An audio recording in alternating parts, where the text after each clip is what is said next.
പാറ്റൂരിലെ സർക്കാർ ഭൂമി തിരിച്ചുപിടിക്കാൻ ലോകായുക്തയുടെ ഉത്തരവ്.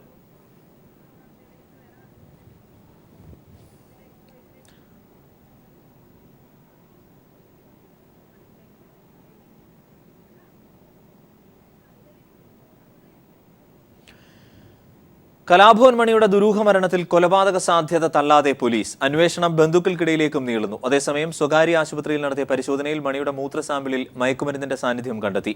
കൂടുതൽ തെളിവുകൾക്കായി ചാലക്കുടി പുഴയിൽ അന്വേഷണ സംഘം തെളിവെടുപ്പ് നടത്തി. വിവരങ്ങളുമായി ഞങ്ങളുടെ പ്രതിനിധി CG ദിൽജിത്ത് ചേരുന്നു. ദിൽജിത്ത്, ചാലക്കുടി പുഴയിൽ അന്വേഷണ സംഘം തെളിവെടുപ്പ് നടത്തി. എന്ത് നിഗമനത്തിലാണ്, അനുമാനത്തിലാണ് നിലവിൽ എത്തിച്ചേർന്നിരിക്കുന്ന അന്വേഷണ സംഘം? അരുൺ സൂചിപ്പിച്ചതുപോലെ തന്നെ ആത്മഹത്യ, കൊലപാതകം എന്നീ രണ്ട് സാധ്യതകൾക്കും തുല്യ പ്രാധാന്യം നൽകിയുള്ള അന്വേഷണമാണ് ഇപ്പോൾ നടക്കുന്നത്. പ്രത്യേകിച്ച് അനുദിനം ഈ മരണവുമായി ബന്ധപ്പെട്ട്, കലാഭവൻ മണിയുടെ മരണവുമായി ബന്ധപ്പെട്ടുള്ള ദുരൂഹതകൾ വർദ്ധിച്ചു വരുന്നു എന്നതുകൊണ്ട് തന്നെ എല്ലാ പഴുതുകളും അടച്ചുള്ള ഒരു അന്വേഷണമാണ് നടക്കേണ്ടത്.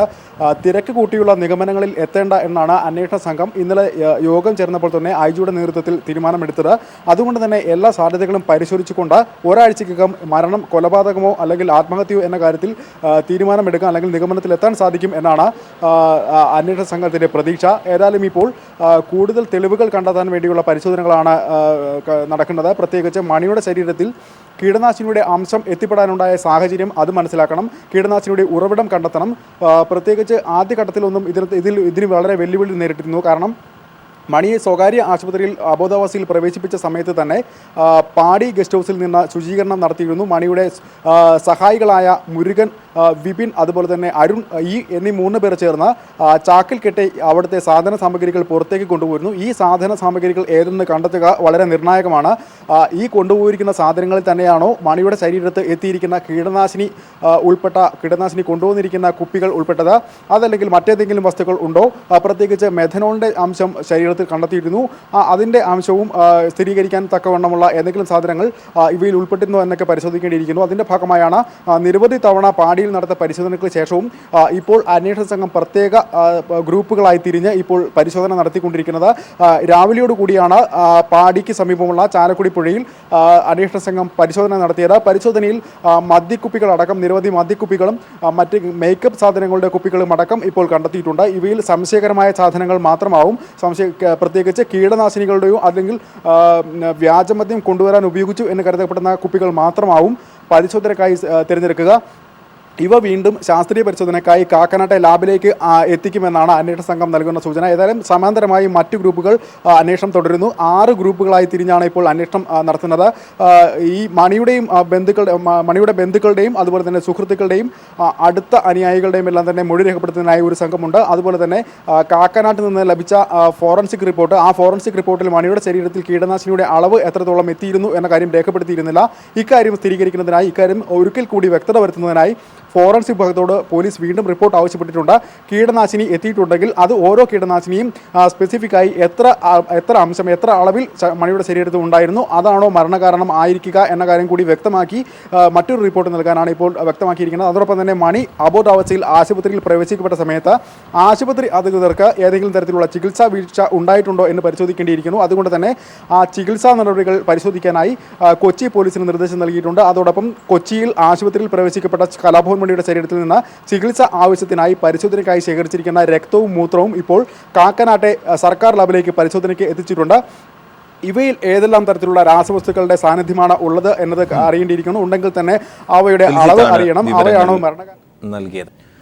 സോളാർ കമ്മീഷനെതിരെ സരിത നായർ തെളിവ് നൽകിയിട്ടും കമ്മീഷൻ നടപടി സ്വീകരിക്കുന്നില്ലെന്ന് സരിത. വൈകി കിട്ടുന്ന നീതി നിഷേധമാണെന്നും കമ്മീഷന് മുന്നിൽ ഹാജരായ സരിത പറഞ്ഞു. സരിതയുടെ ക്രോസ് വിസ്താരം അവസാനിച്ചു. കൊച്ചിയിൽ നിന്ന് ഞങ്ങളുടെ പ്രതിനിധി KM ഉമേഷ് ചേരുന്നു. ഉമേഷ്, മറ്റ് സമഗ്രമായ വിവരങ്ങൾ കൂടി.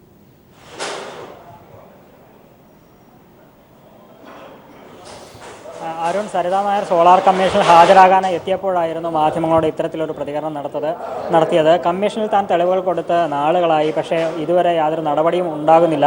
വൈകി കിട്ടുന്ന നീതി നിഷേധത്തിന് തുല്യമാണെന്നും സരിത നായർ പറയുകയുണ്ടായി. ഇതിനുശേഷം സരിത നായരുടെ വിസ്താരം കമ്മീഷനിൽ തുടങ്ങിയുണ്ടായി. അതേസമയം തന്നെ police association general secretary GR Ajith 3 പ്രത്യേക ഹർജികൾ കമ്മീഷനിൽ സമർപ്പിക്കുകയുണ്ടായി. ഒന്ന്, മുഖ്യമന്ത്രിയുടെ ഓഫീസിലെ ലാൻഡ് ഫോൺ നമ്പറുകളുടെ കോൾ ഡീറ്റെയിൽ കമ്മീഷന് മുമ്പാകെ ഹാജരാക്കണം.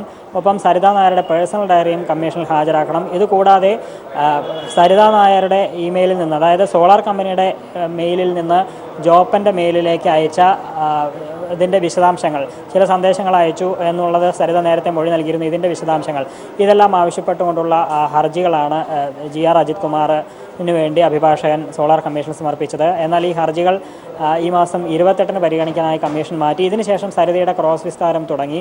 ഇന്ന് ബെന്നി ബെഹനാൻ്റെ അഭിഭാഷകനാണ് സരിതയെ ക്രോസ് വിസ്താരം ചെയ്തത്. ബെന്നി ബെഹനാൻ പ്രവർത്തന ഫണ്ടിലേക്ക് ബെന്നി ബെഹനാന് 5 ലക്ഷം രൂപ കൊടുത്തു എന്ന സരിത നേരത്തെ മൊഴി നൽകിയിരുന്നു. ഇക്കാര്യം സരിത അഭിഭാഷകൻ വിസ്തരിക്കവേ ആവർത്തിക്കുകയും ചെയ്തു. ഇതിൻ്റെ രേഖകൾ തൻ്റെ കൈവശമുണ്ട് എന്ന് സരിത പറയുകയുണ്ടായി. മാത്രമല്ല, ബെന്നി ബെഹനാനുമായി ബന്ധപ്പെട്ട ശബ്ദരേഖകൾ, ബെന്നി ബെഹനാനുമായി സംസാരിച്ചതിൻ്റെ ശബ്ദരേഖകൾ സോളാർ കമ്മീഷനിൽ ഹാജരാക്കിയത് വ്യാജമാണ് എന്ന് അഭിഭാഷകൻ പറയുകയുണ്ടായി. എന്നാൽ അത് വ്യാജമല്ല, അത് കമ്മീഷന് അതിൻ്റെ വിശ്വാസ്യത പരിശോധിക്കാവുന്നതാണ് എന്നും സരിതാ നായർ പറയുകയുണ്ടായി. ഇതോടെ സരിതാ നായരുടെ ക്രോസ് വിസ്താരം, അതായത് വിവിധ സരിത ആരോപണം ഉന്നയിച്ചവരുടെ എല്ലാം തന്നെ അഭിഭാഷകർ സരിതയെ ക്രോസ് വിസ്താരം ചെയ്തു കഴിഞ്ഞു. മുഖ്യമന്ത്രി, മന്ത്രി ആര്യാടൻ മുഹമ്മദ്, ബെന്നി ബെഹനാൻ MLA, തമ്പാനൂർ രവി, ഇത്തരത്തിൽ മുഴുവൻ പേരും സരിതയെ ക്രോസ് വിസ്താരം ചെയ്തു കഴിഞ്ഞു. ഇതോടെ സരിതാ നായരുടെ ക്രോസ് വിസ്താരം അവസാനിക്കുകയാണ്. എങ്കിൽ തന്നെയും കമ്മീഷന് ചില കാര്യങ്ങളിൽ വ്യക്തത വരുത്താനായി ചില ചോദ്യങ്ങൾ ചോദിക്കാനുണ്ട് എന്ന് സരിതയോട് അറിയിച്ചിട്ടുണ്ട്. അത് ഉച്ചയ്ക്ക് ശേഷം ചോദിക്കും എന്നാണ് അറിയിച്ചു തരുന്നതെങ്കിലും ഇപ്പോൾ അറിയിച്ച വിവരമനുസരിച്ച് അത് ഇന്ന് ഉണ്ടാകില്ല എന്നാണ് ഇപ്പോൾ അറിയുന്നത്. അതും ഈ മാസം 28-ലേക്ക് മാറ്റിയിരിക്കുകയാണ്. അതേസമയം കമ്മീഷൻ ഏകപക്ഷീയമായാണ് പ്രവർത്തിക്കുന്നതെന്ന ആരോപണം ലോയേഴ്സ് യൂണിയൻ ഉന്നയിച്ചിട്ടുണ്ട്. കമ്മീഷന്റെ നടപടികൾ വൈകിപ്പിക്കുകയാണ്.